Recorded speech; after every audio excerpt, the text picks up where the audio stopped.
Tonga soa eto amin'ny fandaharana indray sika androany. Any amin'ny tapany faharoa dia ny tompona andraikitra iray avy amin'ny sampandrarany fananantany no vahiantsika ka momba ny fahazahoan'ny fiangonana tany iray hanorenana fiangonana no hitondrany fanazavana eto. Fa mialohan'izay aloha dia mpitsara papano iray avy eto amin'ny TPI Anosy no hitondra fanazavana mahakasika ny fampidirana Aponjavonjomaika na ny MD. Faly miarahaba ny mpanaraka ny fandarana Sosylalàna amin'izao fotoana izao. Inona ny atao hoe fampidirana Aponjavonjomaika? Raha tsy ahivina fitana Aponjavonjomaika dia fepetra miavaka izay tsy azo didina raha tsy voapirofo eo anatrehan'ny singa mazava sy zava-misy nateraka ny famotorana fa izany no hany fomba tokana ahatongavana amin'ny iray amin'ireo fepetra napetraky ny lalàna ary tsy ho tratra izany fepetra izany raha toa fepetra maivana kokoa no raisina ho an'ny voapanga. Inona avy ireo fepetra ahafahana mampiditra Aponjavonjomaika? Miisa anankisivy izy ireo. Ny voalohany dia ny fiantohana ny fihazonana ny voapanga ho tonga eo anatrehan'ny fitsarana, indrindra raha misy singa ahafahana milaza fa mety handositra io voapanga io. Ny faharoa dia fanakanana ny mety ho fanolokolena ny vavolombelona na izay mety ho antsonjay atao amin'ny niaramboina na ny fianakaviana. Ny fahatelo dia ny fiarovana ny hain'ny voapanga toy ny raharaha izay mety hisy fitsaram-bahoaka. Ny fahaefatra, fijerena vesatra miariary menjady amin'ny voapanga sy ny amafin'ny fandikan-dalàna hanenjehana azy. Ny fahadimy, fanakanana izay mety ho fiaraha-mihevitra ataon'ny voapanga amin'ireo voapanga hafa na piraitsy-kombakomba izay mbola karohana. Fahaenina, fitehirizana ireo pirofo na ireo famantarana azo tsapaitanana izay ilaina amin'ny fanehoana ny marina. Fahafito, fampijanonana ny fanakorontanana nateraky ny fandikan-dalàna. Fahavalo, fampijanonana ny fandikan-dalàna sy fisorohana fiverenana izany. Ary fahasifarany, famaizana ny fandikana ny fepetra fanaraha-maso ara-pitsarana izay nampiarina tamin'ny voapanga. Ny fepetra fihazonana Aponjavonjomaika izany dia tsy maintsy misy antony mazava ary tsy maintsy mifototra farafahakeliny amin'iray amin'ireo fepetra izay voalaza teo aloha. Mariana, fa ny mpitsara ny fampanohavana no mamoaka ny didy famonjana mandritra ny paikady famotorana mehana na information sommaire. Ny mpitsaram-panao famotorana kosa no mamoaka ny didy famonjana mandritra ny paikady eo anatrehan'ny mpitsaram-panao famotorana na ilay antsoina hoe instruction préparatoire. Mbola azo kanina ve ny didy fampidirana Aponjavonjomaika? Ny andininy 720 bis andalana faharoa amin'ny fehezan-dalàna paikady eloka dia milaza fa afaka manao fampiakarana manohitra ny fanapahan-kevitra momba ny fitanana Aponjavonjomaika ny voapanga raha toa everiny fa tsy feno ny fepetra ahafahana mitazona azy Aponjavonjomaika.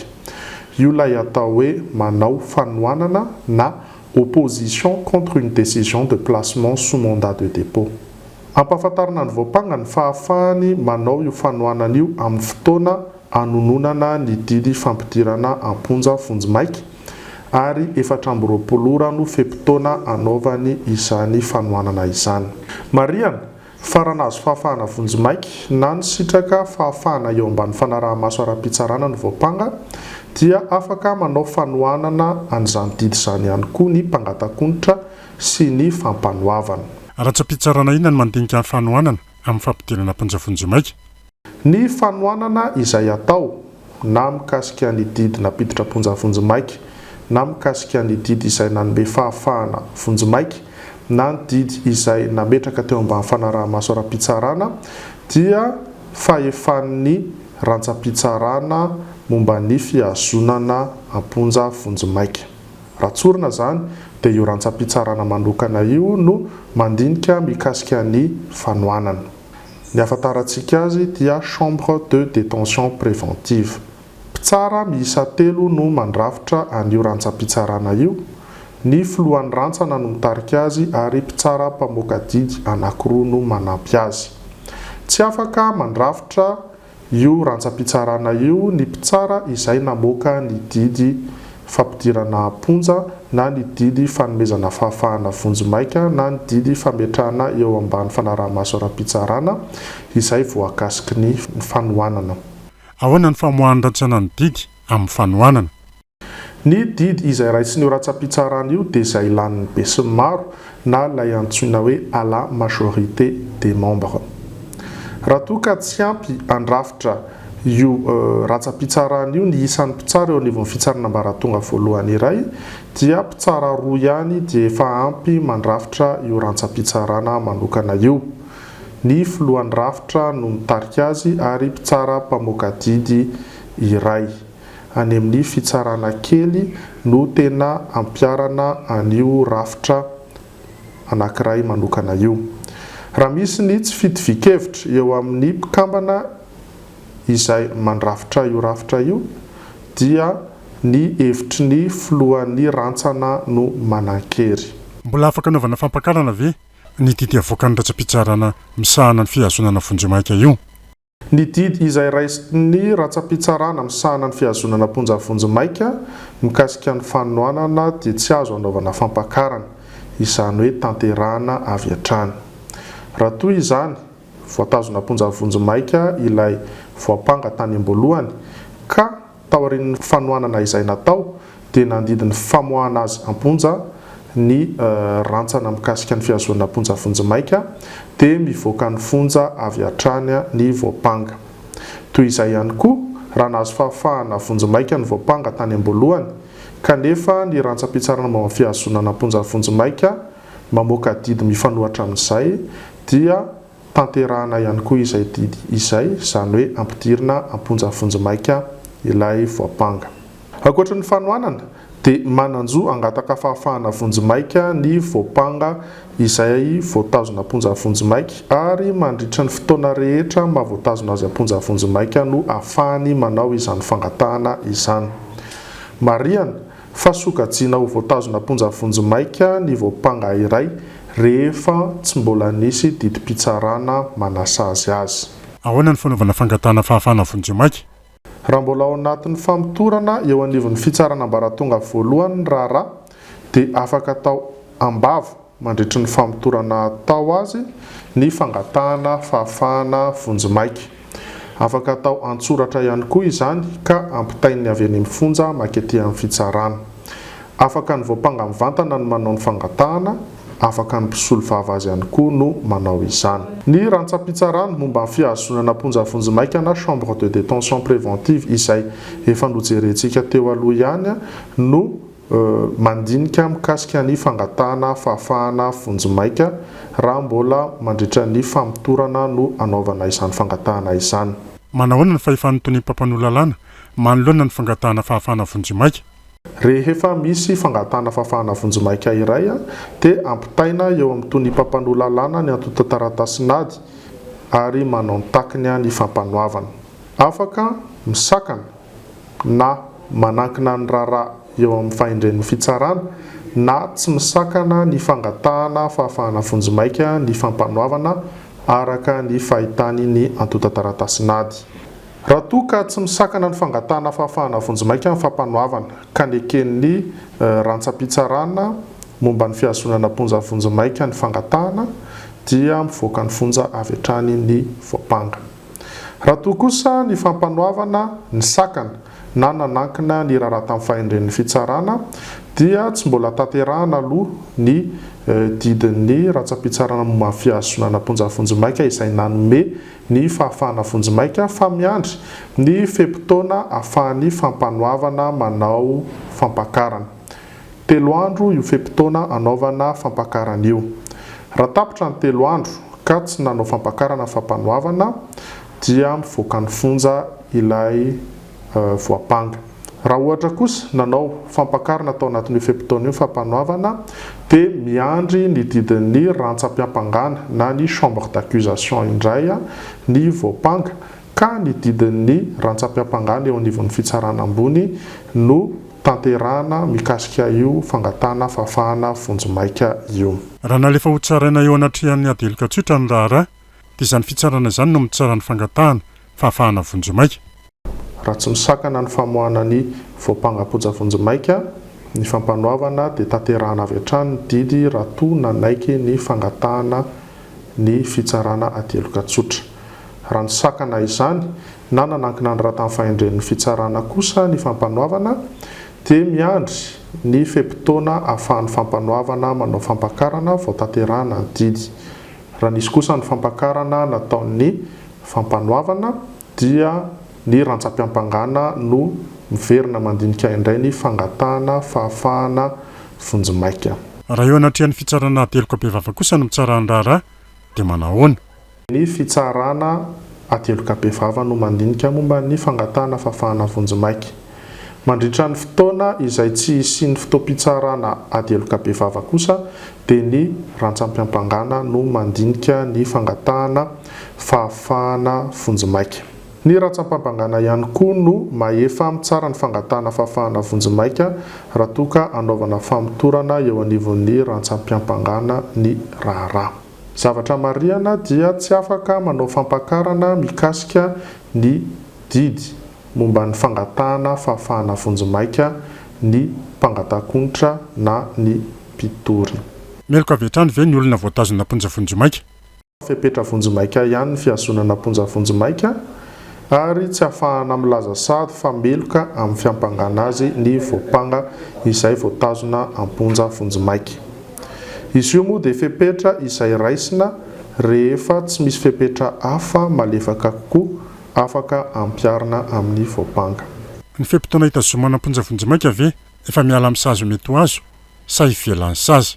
Raha toa ny voapanga voatazona ponja vonjomaika vao marina fa meloka amin'ny fiampangana azy ary nomen'ny fitsarana sazy dia isaina ho toy ny fotoana efa nisaziny ny fepitoana ny azonana azy amponja vonjomaika. Mivoaka ny fonja avy hatrany izany ny voapanga raha ohatra ka fohy noho ny fotoana efa ny azonana azy amponja vonjomaika ny sazy izay tonon'ny fitsarana aminy.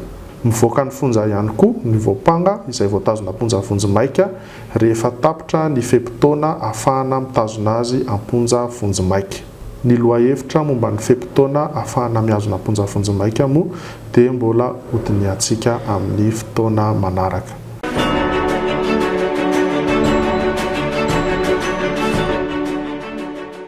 Misaotra ny Ministeran'ny Fitsarana sy ny eo anivon'ny televisiona malagasy namokatra izao fandaharana izao ahafahanay eto anivon'ny fampanoavana nampafantatra anareo mpanaraka ny fandaharana mikasika ireo paikady arahana eo anatrehan'ny fiazonana amponja vonjomaika dia mametraka ny mandram-piona mandram-pitafa amintsika rehetra indray.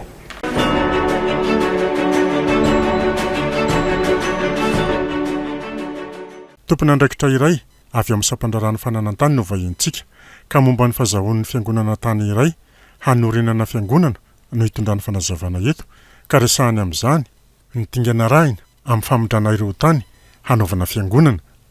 Ny fahazahoan'ny fiangonana tany amin'ny alalan'ny tany-panjakana ireo karazana fiavian'ny tany azon'ny fiangonana ny tokony ataon'ny fiangonana mialohan'ny anapahany hevitra fa hividy tany na angataka tany hanorenana fiangonana.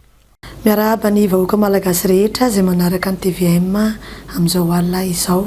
Mizara roa ny rafitra amin'ny feno tany ampiasain'ny fiangonana dia ny tany misy ny vatatrano-piangonana sy ny tany misy ny fiarian'ny fiangonana. Ny fiangonana dia fikambanana voafehiny didy tsy volana laharana faha 10 atsipika 330 tamin'ny 3 oktobra 1709 izay manana sata mazava sy fitsipika ara-dalàna ka afaka manana tany ary manana zoa hiaro ny tany izay ampiasaina amin'ny alalan'ny fanratana izany ara-panjakana. Amin'ny ankapobeny dia misy karazany roa ny tany ampiasain'ny fiangonana. Voalohany dia ilay tany misy ny vatatran'ny fiangonana fivavahana iny miaraka amin'ilay atsotsika hoe tour d'échelle ilay 10 metatra manodidina ny fiangonana izay ifamezivezena.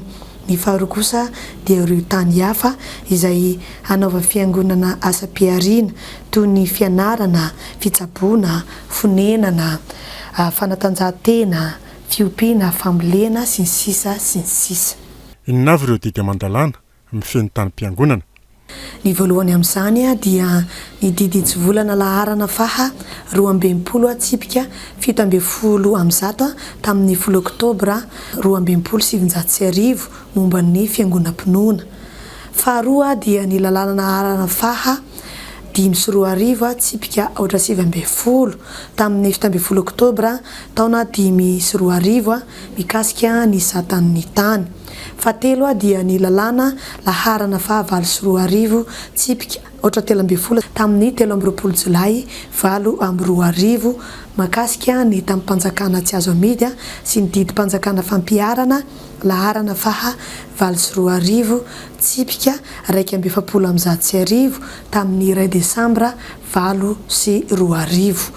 Ny fahaefatra dia ny lalàna laharana faha 9 tsipika 4 tamin'ny 13 jolay 2020 mahakasika ny tamin'mpanjakana azo amidy sy ny didim-panjakana fampiarana laharana faha 12 tsipika 13 tamin'ny 20 aprily 2020. Ny fahadimy farany dia ny diditsy volana laharana faha 10 tsipika 7 am'zato tamin'ny 3 oktobra 2017 mikasika ny fanoratana ny tany sy ny didim-panjakana fampiarana laharana faha 10 tsipika 7 tamin'ny 20 desambra 2020. Inona ny tokony ataon'ny fiangonana mialohan'ny anapahany hevitra ividy na angataka tany na hanaiky fanomezana tany amin'ny olon-tsotra na fikambanana. Ny voalohany dia tokony hanana teti-bola mazava tsara fiangonana hoe ividy tany izy dia mila manomana an'izay teti-bola izay izy. Faharoa kosa dia tsy maintsy fantariny tsara ny sata makasika an'ilay tany vao manapa-kevitra izy hoe ividy na anaiky andray zay tany omen'olona azy ary anorina fotodrafitrasa eo ambonin'io tany io. Inona avy ny fiavian'ny tanin'ny fiangonana? Ny fiavian'ny tanin'ny fiangonana dia misy karazana anankiroa. Na ilay tany dia sokajitsika amin'ilay antsointsika hoe tamin'mpanjakana satria nisy olon-tsotra na fikambanana hafa nampiasa ny tany dia io tany io sady tsy vita titra na kadasitra na koa tany efa misoratra amin'ny fanjakana malagasy dia io ny ataontsika hoe tamin'mpanjakana. Eo kosa indray ireo tany izay vao marina fa efa manatompo ara-panjakana. Io dia ataontsika hoe tany olon-tsotra. Dia izy io dia an'ilay olon-tsotra voamarina amin'ny alalan'ny karatany na kadasitra na titra ka nisy olona nanolotra na novidian'ny fiangonana. Inona ny fomba atao mba hanondratana ny tanin'ny fiangonana amin'ny anarany? Eo amin'izay dia misy karazana paikady anankiroa afaka ataon'ny fiangonana ho fanondratana ny taniny. Dia ireto avy ilay izy. Ny voalohany dia ho an'ilay tamin'mpanjakana dia manaraka ireo dingana rehetrarehetra amin'ny fangatana tamin'mpanjakana azo amidy. Ilay faharoa kosa dia ilay makasika ny tan'olon-tsotra dia io indray dia manao famondrana amin'ny anarany ny fiangonana ary izany moa dia avy amin'ny alalan'ny fividiana fiangonana ilay tany na avy amin'ny alalan'ny fikarakarana ilay fanolorana izay nataon'ny olon-tsotra tamin'ny fiangonana ilay tany. Momba ny fahazahoan'ny fiangonana tany amin'ny alalan'ny tanim-panjakana ny resahana an'io. Amafisiko tsara fa ny tanim-panjakana azo amidy dia tany vita titra na kadasitra amin'ny anaran'ny fanjakana malagasy na ireo tany rehetra tsy vita titra na tsy vita kadasitra ary mbola tsy misy mampiasa. Inona avy ireo dingana raina amin'izany? Ny voalohany dia ny fitiliana mialoha na hoe repérage préalable. Ny faharoa dia ny fanaovana ny fangatahana eny amin'ny fari-piadidian'ny fananantany izay arahan'ny sandany na ataontsika hoe cautionnement 10,000 ariary.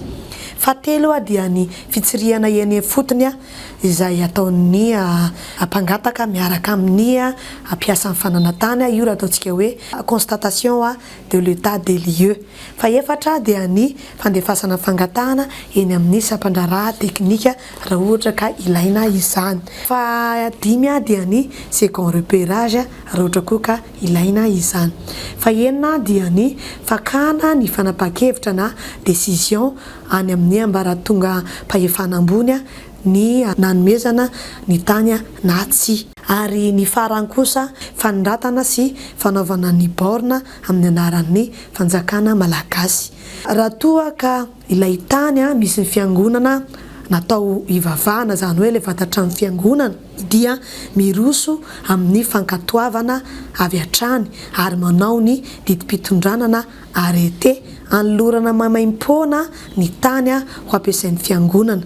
Fa raha toa kosa ka lay tany hafa zay misy ny asa fiarin'ny fiangonana toy ny tany anaovana sekoly na fitsaboana dia atao ny fandoavana ny vola vidin'ny tany dia aveo manaraka an'izay dia atao indray ny fanaovana sonia ny fifampivarotana.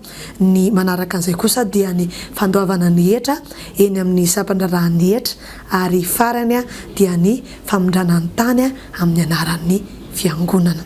Tsy andoavam-bolana ny ariary aza ny tany misy ny vatatrano fiangonana sy ny 10 metatra manodidina raha toa ka tany-panjakana no angatahana. Omena mamaimpona na hoe mise à la disposition gratuite ny tany misy ny trano fiangonana ivavahana miampy an'ilay tour d'échelle na lay 5 metra manodidina zay ifamezivezena. Izay moa dia voasokajiny lalàna fa fananan'ny fanjakana araka ny diditsy volana laharana faha 12 tsipika 17 tamin'ny 10 oktobra 2017. Ny tany hafa rehetra kosa zay anaovana ny fiarina maro isan-karazany dia manaraka ny dingana rehetra amin'ny fangatanany tamin'ny mpanjakana ka soratana avy hatrany amin'ny anaran'ny fiangonana madidio fa tsy ho amin'ny fanjakana malagasy. Manao indray ny famondranany tany amin'ny fiangonana raha avy amin'ny olon-tsotra tany efa vita titira na kadasitra na karatany. Ankoatra ny fangatana tany amin'ny fanjakana dia afaka aminao fifanarana amin'ny vantana amin'ny olon-tsotra na fikambanana ihany koa ny fiangonana raha te hahazo izany tany izany. Ka ireto no azahoan'ny fiangonana ny tany: fifampivarotana, fanolorana, fifanakalozana ary mety akoa azo avy amin'ny alalan'ny didy pitsarana. Araka ny voalazan'ny lalàna, ny tany misy ny fiangonana ivavahana miampy an'ilay 10 metatra ifamezivezena dia soratana avy hatrany amin'ny fanjakana malagasy satria io tany io dia tsisy manakana mihitsy ny hoe irakoto na irabe hiditra ao anatin'ny fiangonana iray dia amaha isitrahany daholo be an'ilay tany atsotsika hoe domaine public dia izay no mahatonga le izy hoe tsy maintsy soratana amin'ny fanjakana malagasy. Ary tsy azo ny fiangonana midy intsony io tany io ka raha misy faravan'ny fiangonana iray any aoriana any dia mijanona ho fananan'ny fanjakana ny tany. Izany moa dia voalazany 420 amin'ilay diditsy volana laharana faha 12 tsipika 17 izay voalazako tany aloha tany. Fa ilay tany hafa rehetra kosa dia mijanona ho fananan'ny fiangonana madidio ka azony amidy na atakalo. Ahoana indray ny dingana raina raha toa ka tany misy ny vatatrano-piangonana no karakaraina? Ny voalohany dia mijery ny mahatompony tany an'ilay mpivarotra na ilay mpanolotra. Ny taratasy ilaina amin'izay dia ny certificat de situation juridique, ny taratasy fandovana, ny fananana boky tany sy ny sisa sy ny sisa. Dia ny tompony raikitra amin'izay moa dia ny fiangonana. Ny zavatra atao faharoa dia ny fifanarana. Ilaina ny fanaovana ny taratasy fifampivarotana na taratasy fanolorana na didim-pitsarana. Dia ny tompony andraikitra dia ny solotena fiangonana izay nomeny filohan'ny fiangonana fahefana. Ny zavatra atao fahatelo dia ny fanolorana ho an'ny fanjakana ilay tany misy ny vatatrano fiangonana. Eto moa ny taratasy ilaina dia ny taratasy fanolorana. Dia ny tompona andraikitra amin'izay kosa dia ny solotena fiangonana nahazo fanomeza pahefana. Ny zavatra atao faefatra dia ny fakana fakatoavana na visa any amin'ny ministera misahana ny fitantanam-bolam-panjakana. Dia ny taratasy ilaina eto moa zany dia ireo taratasy rehetra voalaza teo aloha ireo. Ka rehefa manaiky an'ilay fanomezana an'ilay tany ny fanjakana dia atao ilay arrêté de mise à la disposition gratuite. Ny zavatra atao fahenina dia manao famondrana na ny mutation amin'ny fanjakana malagasy an'ilay tany ary manoratra ao anaty boky tany. Izy io moa dia tenenina hoe ny fiangonana F no mampiasa an'io tany io fa ny tany kosa dia misoratra amin'ny fanjakana malagasy. Dia ny taratasy ilaina eto moa dia ireo atota taratasy rehetrarehetra teo amin'ny dingana izay narana rehetra teo aloha. Dia ny tompona andraikitra amin'izany dia ny fiangonana ary ny dingana farany dia mahazo boky amin'izay ilay fiangonana.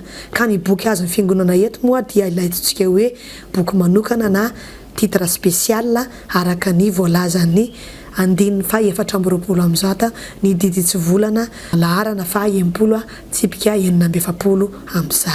ka ny tompona andraikitra eto amin'izay kosa dia ny sampandrarahan'ny fananantany. Ao anandray ny dingana raina amin'ny fanoratana ireo tany hanaovan'ny fiangonana fiarina toy ny sekoly, topi-pitsaboana sy ny sisa. Araka nefa noteneniko tany aloha moa zany dia ireo tany hafa rehetra ireo dia azo ny fiangonana amidy nanaovana fifampirarana samihafa satria dia misoratra ny fiangonana matiodio. Ireto avy ary ny zavatra atao amin'izay. Ny voalohany dia mijery ny mahatompony tany an'ilay mpivarotra na ilay mpanolotra. Dia ny taratasy ilaina eto moa dia ny certificat de situation juridique, ny taratasy fandovana, ny fananana pokotany sy ny sisa. Ka ny tompona andraikitra amin'izay moa zany dia ny fiangonana. Ny zavatra atao faharoa kosa dia ny fifanarana ary io fifanarana io dia na io taratasy fifampivarotana, na io taratasy fanolorana, na io didim-pitsarana. Ka rehefa vita izay zavatra izay dia arotsaka any amin'ny hetra, ny hetra izay tokony aloha mifanaraka amin'izay taratasy fifanarana ny fanaovan'ny fiangonana sy ilay olona ny fanaraka tamin'izay.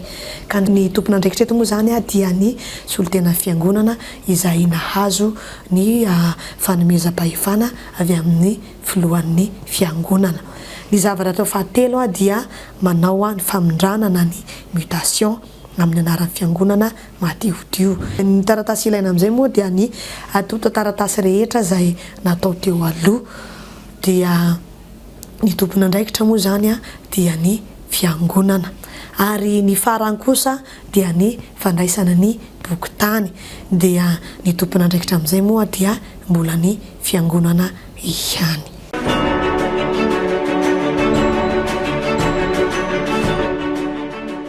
Andro santerinetoana fa ilay tany izay misy mifatatran'ny fiangonana sy ilay 10 metra manodidina izay ataontsika hoe tour d'échelle ifamezivezena dia tsy maintsy soratana amin'ny fanjakana malagasy satria domaine public. Ka arrêté de mise à la disposition gratuite no atao amin'izay dia omena ho isitrahan'ny fiangonana maimampona iny tany iny. Fa ilay tany hafa kosa izay isitrahan'ny fiangonana anaovany asa fiarina na famolena na fiompiana na fianarana na fitsaboana sy ny sisa iny kosa dia misoratra ho amin'ny fiangonana matiodio. Ka dia manana boky titra misoratra ny fiangonana matiodio, fiangonana makasika izay. Ilay misoratra ny fanjakana malagasy kosa dia hafa mangataka titra spécial ho azo manokana ny fiangonana.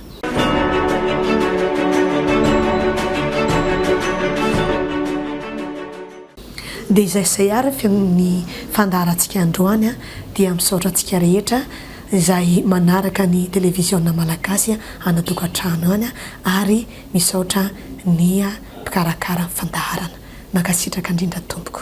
izay aloha nazona tolotra androany fa mineriny sika dia anaraka ny taratasy fifampivarotana ny tany vitakaratany vidin'ny fiangonana ny prescription acquisitive ary ireo tany nomerin'olona tsy misy taratasy